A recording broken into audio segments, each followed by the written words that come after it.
Hola, bienvenidos arcanos, arcanas, a un día más a este podcast, su podcast favorito de psicoterapia y conducta. Y aquí estoy con un amigo e invitado muy especial, Guillermo Vega. Dani, muchas gracias por invitarme. Muchas gracias a toda la gente que está escuchando y o viendo esto. A la gente que nada más está escuchando no me vieron saludar, pero saludé. ¿Cómo estás, Germán? No, muy bien. ¿Y tú qué tal? Pues contento de estar aquí después de echarme varias rondas del podcast en Instagram y en todas las plataformas que quieras mencionar en este momento. Contento de estar del otro lado.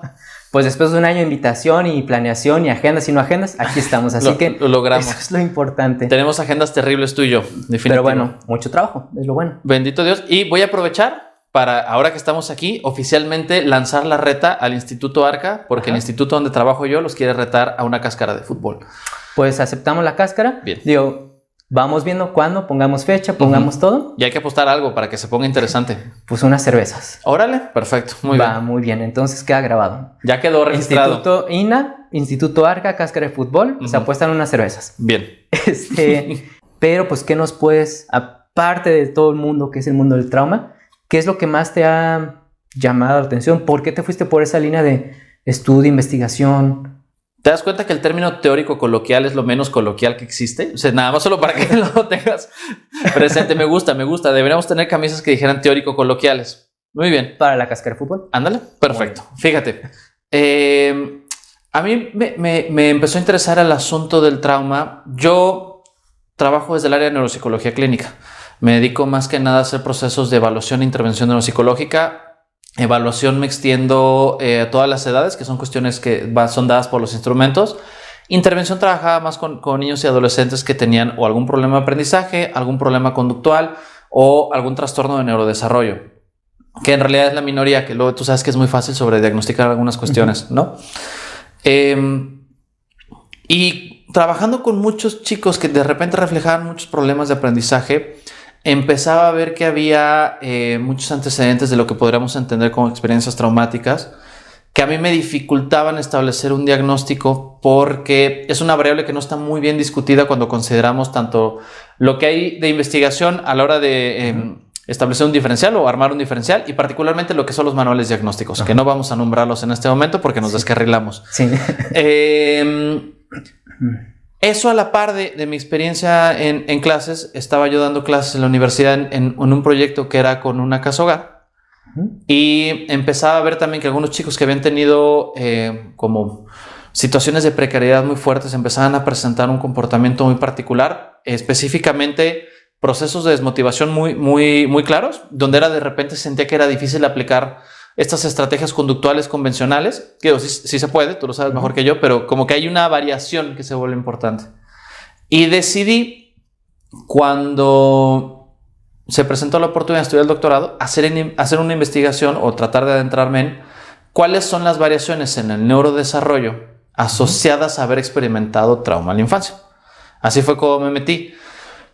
Yo había escuchado de trauma tanto a nivel coloquial como a nivel teórico, pero usualmente cuando escuchaba hablar de la categoría de trauma venía desde una escuela psicoanalítica. Y luego con interpretaciones muy freudianas y muy, pues de repente que se sienten más como artísticas que operacionalizadas. Pero cuando empecé a explorarlo desde el área de neurociencias, encontré un gran campo de investigación que me pareció muy interesante, que se vinculaba bien a otros intereses míos, como tiene que ver con el desarrollo de funciones ejecutivas, cuestiones de regulación autonómica asociadas al estrés, y pues me parece que pudo hacer una buena combinación de puntos de interés y se presentó como un camino viable. Y ahí ahorita estoy trabajando en un proyecto de tesis en el cual estoy tratando de entender cómo es que la toma de decisiones en chicos que han experimentado eventos traumáticos a lo largo de su desarrollo varía en función de dos cosas: su rendimiento intelectual o su reactividad al estrés, para ver cuál tendría como más influencia y por lo tanto a nivel clínico a lo mejor cuál valdría la pena empezar a considerar tratar primero. ¿Cómo evalúas? La toma de decisiones, el estrés en etapa temprana o... Las dos, toma de decisiones o inteligencia, lo que comentabas pues, nivel de inteligencia, etc. Las competencias intelectuales reducidas a funciones ejecutivas. Y yo escogí 3 funciones ejecutivas de las cuales se tienen muchos datos que hay variaciones en trauma en la infancia. 1, control de impulsos. control inhibitorio, que usamos una prueba que se llama Stroop, que seguramente la has visto 1000 veces, pero para la gente que no lo ubica, es esta martirizante prueba en la que tienes que leer palabras que son nombres de colores y algunos de ellos, o todos, dependiendo del tipo de tarea, vienen impresos en una tinta diferente al color al que hacen referencia. Es decir, aparece color verde, pero viene en azul. Entonces tienes que nombrar el color y es una muy buena medida para impulsividad. Mido flexibilidad cognitiva con una tarea que se llama Cartas de Wisconsin y memoria de trabajo con una prueba de repetir números al revés de cómo los escuchas. La manera de evaluar toma de decisiones, hay una tarea que se llama BART. ¿No has escuchado hablar de ella? No. Las siglas en inglés son Balloon Analog Risk Task, que es una prueba bien interesante que lo que haces es, en una versión digital tienes un globo y cada vez que le picas un botón el globo se infla.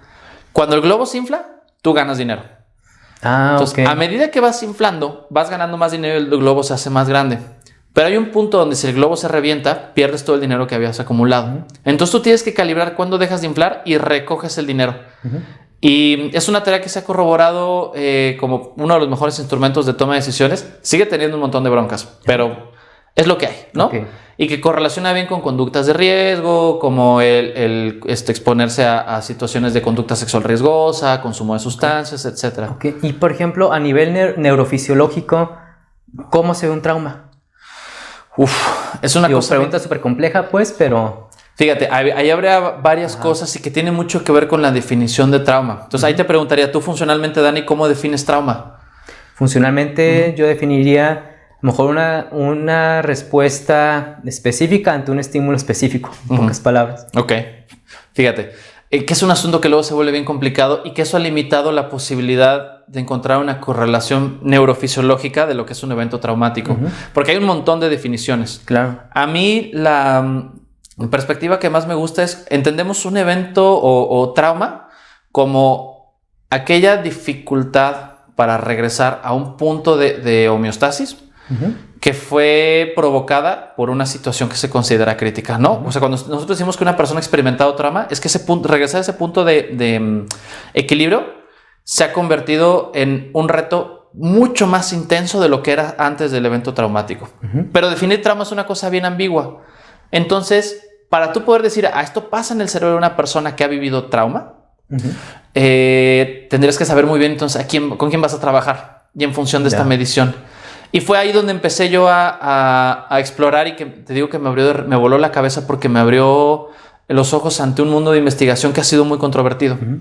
Hasta antes de los 90s, cuando se hacía investigación en trauma y se quería relacionar con la parte neurofisiológica, lo que se hacía era trabajar programas de electroencefalograma o cambios de volumen cerebral o respuesta autonómica en traumas específicos, ¿no? Abuso sexual, ¿qué le pasa a tu cerebro? Abuso psicológico, ¿qué le pasa a tu cerebro? Abandono, ¿qué le pasa a tu cerebro? Y en combinación con que en aquel entonces no había técnicas tan precisas como las que tenemos ahora, es que de repente había hallazgos muy variables. Como que la categoría de abuso sexual no era exactamente un tipo de trauma que pudiera diferenciarse a nivel de actividad cerebral de, por ejemplo, lo que pasaba con abuso físico que no fuera sexual, ¿no? La diferencia en que te hayas experimentado una violación contra que hayas experimentado que te agarraban a golpes cuando eras niño. En 1995 y luego en seguimiento 98 se hizo una investigación en la cual trataron de correlacionar aquello que se consideraba traumático con estado de salud en Estados Unidos. Entonces, unos investigadores liderados por un sujeto que se llama Felitti mandaron una encuesta a un montón de personas para decirles si habían experimentado una serie de experiencias traumáticas como las que acabamos de listar ahorita y para preguntarles si tenían una serie de enfermedades crónicas. ¿Y qué fue lo que encontraron? Que entre más veces contestaras que sí habías tenido una experiencia traumática, si habías contestado sí a abuso sexual, a abuso físico, a abuso emocional, a negligencia, a abandono, lo que tú quieras, incrementabas de manera radical tus posibilidades de tener una enfermedad crónica. O sea, entre más trauma, más probabilidad de tener insuficiencia renal crónica, hipertensión arterial, cáncer, cirrosis, neumonías, cosas en esa línea. Es un estudio bien interesante porque entonces como que le dio el portazo a dejar de trabajar de manera individual y empezar a trabajar el trauma como un fenómeno colectivo. Y ahí se diseñó una corriente que se llama riesgo acumulado, que lo que te dice es, no importa qué tipo de trauma has tenido, lo que importa es cuántos traumas has tenido. Y fue el boom durante mucho tiempo en investigación. Y luego vino una doctora en Harvard, que se llama Katie McLaughlin, que es la autora, la eminencia, Super Saiyajin 3, lo que tú quieras. Ajá. Bueno, no sé si Super Saiyajin 3 sigue siendo una categoría... Pues ya está a nivel Dios, las evoluciones, así bueno, que disculpe, la podemos en esa categoría. Yo que crecí en los 90s, para mí la versión de Super Saiyajin 3, Canal 5, eso era lo más importante. Sí, claro. Katie McLaughlin Ajá. es, yo creo que la investigadora más importante en el campo ahorita de esa línea. Y ella dice, a ver, sí, muy padre su investigación de enfoque acumulativo, pero cuando empezamos a ver si realmente esto nos está ayudando a estudiar el trauma, pues estamos encontrando que entre más traumas tienes no significa que peor te va, sino que como que pareciera que hay un punto donde se estabilizan los efectos.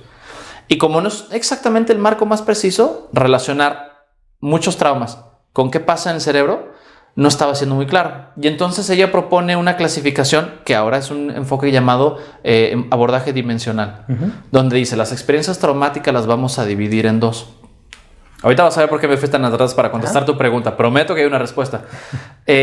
Las experiencias traumáticas que implican la posibilidad de daño y las experiencias traumáticas que implican privación. Es decir, por ejemplo, el abandono, privación.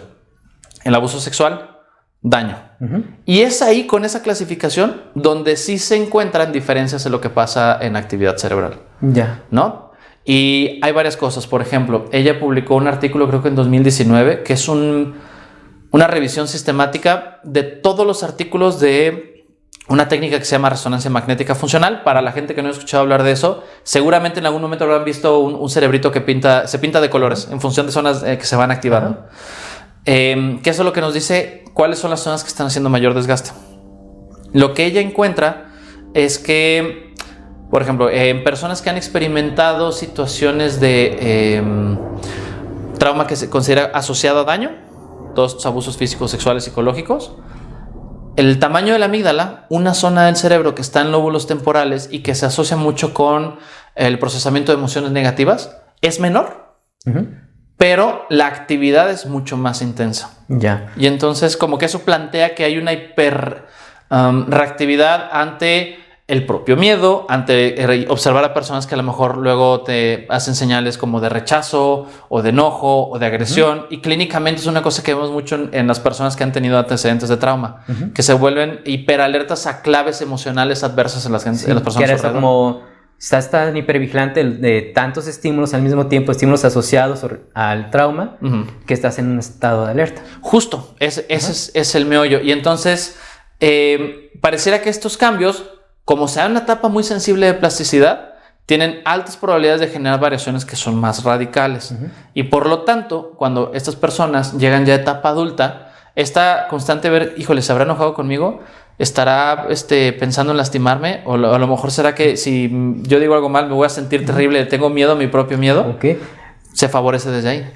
Entonces, por ejemplo, los que somos clínicos o nos dedicamos más a la psicoterapia y no tanto a la investigación, uno como clínico, no sé, en la entrevista inicial o en las primeras sesiones que vas conociendo, conceptualizando el caso, etc., si notamos que una persona tiene ese tipo de comportamiento como muy hipervigilante, muy reactivo, o muy tema de sobrepensar lo que está pensando el otro, etc., ¿podríamos sospechar una situación de trauma? Sí. Sospecha, no diagnóstico, obviamente, no sospecha de. Claro, nos empieza a dar pistas, porque inclusive, a ver, cuando empezamos a hablar con los retos, sobre los retos que las personas pueden tener, nos empezamos también a dar cuenta cuáles son los elementos con los que miden el nivel de reto, ¿no?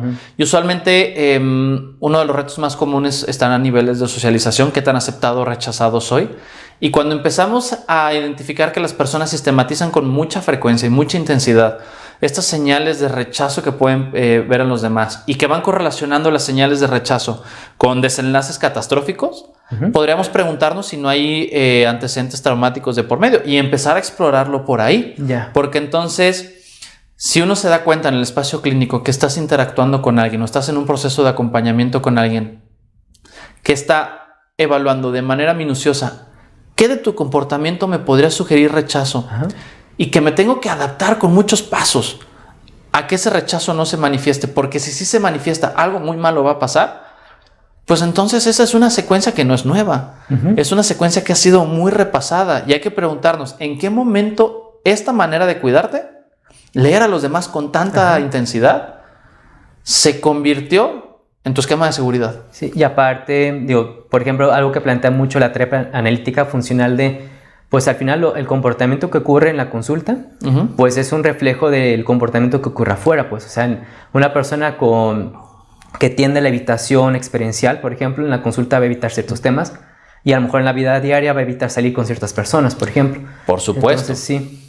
Y ¿importa la edad? O sea, por ejemplo, no sé, un soldado, 25 años, situación traumática, a una situación traumática, pero niño. O sea, sí, se hace una diferencia importante y por eso el campo del trauma en la infancia tiene tantas repercusiones sobre el desarrollo de una persona, tanto a nivel de salud, como el ejemplo que te ponía con Felitti, como cuestiones de orden psicológico, ¿no? Okay. Sí es muy importante el punto de desarrollo en que se dé el evento o la serie de eventos traumáticos. Y que tiene que ver mucho con principios que se relacionan con comportamiento, pero también con cuestiones de neurofisiología. Nosotros, por ejemplo, no me dejarás mentir, cuando nos hablaban de trauma era muy común que tuviéramos el caso arquetípico del veterano de guerra gringo que había ido a Vietnam y que empezaba a tener una serie de dificultades comportamentales al regresar a su ciudad de origen. Y que luego eso creo que son casos tal vez muy útiles para entender el trauma hasta cierto sentido, pero cuando se da en una etapa donde hay todavía un franco proceso de maduración cerebral, puede modificar de manera radical muchas de las conexiones que iban a ser cruciales para poder hacer ciertas cosas que son esperadas en otras etapas de nuestra vida, ¿no? Conexiones relacionadas a desarrollo intelectual, análisis complejo, conexiones relacionadas a procesos de autorregulación, gestión emocional, conexiones relacionadas a procesos sociales, etcétera. Inclusive cuestiones relacionadas a la regulación del estrés. Una de las cosas que vemos que sucede más con los chicos que han experimentado trauma en etapas tempranas es que este sistema de alerta, que tú lo conoces bien, que es el famosísimo eje HPA, que también es, digamos, como esta zona de conexión entre áreas temporales, hipotálamo, pituitaria, adrenales, que es ahí una red que nos ayuda a entender cómo es que nosotros desgastamos recursos para resolver puntos de demanda y cómo entramos en procesos de recuperación. Eso cambia de manera radical en la infancia. Si hay un evento traumático, entonces nuestra señal de alerta se ajusta a lo que considera que es una verdadera sobredemanda y se regula en función de eso. Y, por ejemplo, una señal muy común que parece ser que se da en personas que han vivido abandono es que cuando llegan a etapa adulta tienden a tener sistemas de alerta que son hipoactivos. ¿Qué significa esto?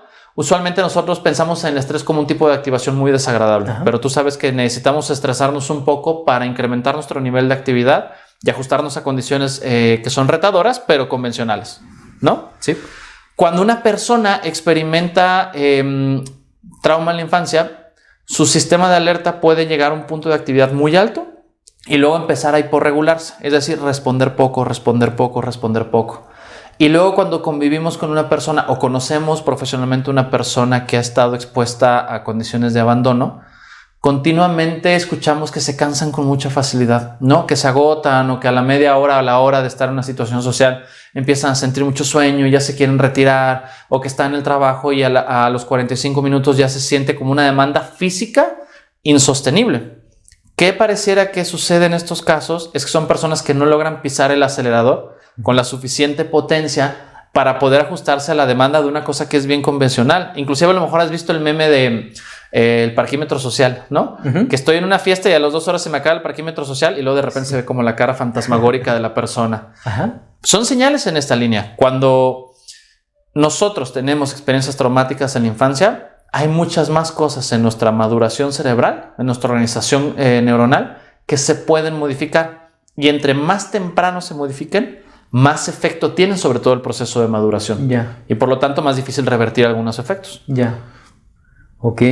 ¿Y tú qué consejo le darías a los clínicos que empecemos a notar este tipo de señales, tanto consejos tipo qué bibliografía leer y también consejos como, no sé, por ejemplo, si un neuropsicólogo evaluaría o podría evaluar temas de trauma y de intervención, o sea, algo que de lo que has estudiado, contestando estas 3 preguntas como para ir cerrando, ¿Qué consejo nos darías? Fíjense, en esas 3 preguntas voy por ahí. Primero, a leer cualquier cosa que se encuentren de Katie McLaughlin, maravillosa, pero también como un libro, no puedo pronunciar el nombre del autor porque creo que es así, es un nombre holandés y yo debería saber hacerlo, pero ahorita no me acuerdo. Pero por lo menos el libro se llama El cuerpo lleva la cuenta, que es un libro extraordinario que hace una discusión sobre cómo es que se van dando todas estas internalizaciones de los eventos traumáticos. Creo que es un libro muy claro y da muchas pistas tanto para el trabajo clínico como cómo se vive en la vida cotidiana. Ya. Es un librazo.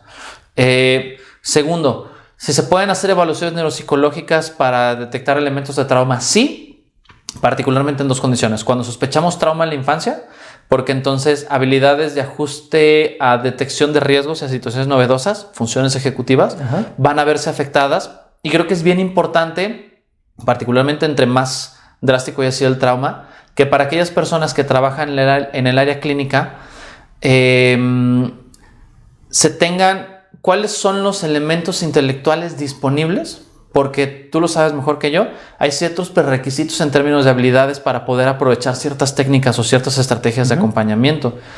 Y a veces poder entender con mucha precisión en qué nivel de desarrollo o de deterioro están estos prerequisitos hace la diferencia en cómo acompañamos los casos. Y tercero, ¿qué estrategia les recomiendo para trabajar con trauma? Creo que es bien importante todas estas estrategias asociadas a mindfulness, atención plena, aceptación, son esenciales en este abordaje. ¿Por qué? Porque mucho de lo que se experimenta como obstáculo en la vida cotidiana, las personas que han tenido antecedentes con trauma en la infancia, tienen un componente psicofisiológico. Es la reactividad del sistema nervioso autónomo, muchas veces lo que nosotros evitamos, ¿sabes?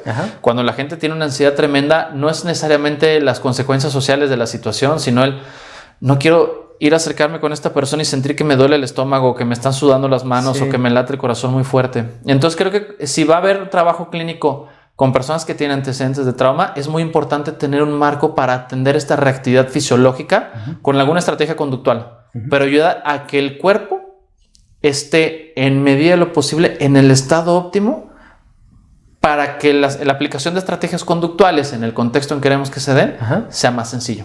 Ya.